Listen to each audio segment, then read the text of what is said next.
ஈரோடு மாவட்டம் சித்தோடு அருகே பால் உற்பத்தியாளர்கள் கூட்டுறவு சங்கத்தை உருவாக்கிய முன்னாள் எம்பி எஸ்.கே. பரமசிவன் சிலையை முதலமைச்சர் மு.க.ஸ்டாலின் திறந்து வைத்தார். கூடுதல் விவரங்களை வழங்குகிறார் செய்தியாளர் ரவி. வணக்கம். விவரங்கள். வணக்கம். ஈரோடு மாவட்டம் சித்தோடு அருகே உள்ள அரசு ஆவின் பால் நிறுவனத்தில் ஆவின் பால் உற்பத்தியாளர்கள் கூட்டுறவு சங்கத்தை உருவாக்கிய முன்னாள் நாடாளுமன்ற உறுப்பினர் பால்வள தந்தை எஸ்.கே. பரமசிவன் அவர்களின் முழு உருவ வெண்கல சிலையை தமிழக முதல்வர் மு.க.ஸ்டாலின் திறந்து வைத்து மரியாதை செலுத்தி வருகிறார். ஈரோடு மாவட்டம் சித்தோடு பகுதியில் பால் நிறுவனம் செயல்பட்டு வருகின்றது. கொங்கு மண்டலத்தில் பிறந்த எஸ்.கே. பரமசிவம் 100க்கும் மேற்பட்ட பொதுமக்களை பசு மாடு வளர்ப்பவர்களை ஒன்றிணைத்து தமிழ்நாட்டில் பால்வளத்துறையை புதிய பொருளாதார அடித்தளத்தை அமைத்துக் கொடுத்தவர்.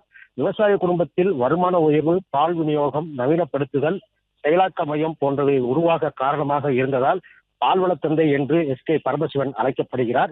இந்த சங்கத்தை தொடங்கியதன் மூலமாக ஈரோடு மாவட்டத்தில் பால் உற்பத்தியாளர்களின் கூட்டுறவை மேம்படுத்துவதற்கும் பால் கொள்முதல் மற்றும் விநியோகத்தை மேம்படுத்துவதற்கும் உதவினார். வெண்மை புரட்சிக்கு வித்திட்ட அவரது பங்களிப்பை போற்றும் வகையில் 2024ஆம் ஆண்டு நடைபெற்ற அரசு விழாவில் சித்தோடு ஆவின் பால் நிறுவனத்தில் எஸ்.கே. பரமசிவம் அவர்களின் சிலை திறக்கப்படும் என்ற தமிழக முதல்வர் அறிவித்திருந்தார். அதன்படி சுமார் 50 லட்சம் ரூபாய் மதிப்பீட்டில் சித்தோடு ஆவின் பால் நிறுவனத்தில் வளாகத்தில் அமைக்கப்பட்டுள்ள எஸ்.கே. பரமசிவம் அவர்களின் முழு உருவ வெண்கல சிலையை தமிழக முதல்வர் மு.க.ஸ்டாலின் அவர்கள் திறந்து வைத்து எஸ்.கே. பரமசிவம் அவர்களின் சிலைக்கு மலர் தூவி மரியாதை செலுத்தி வருகிறார்.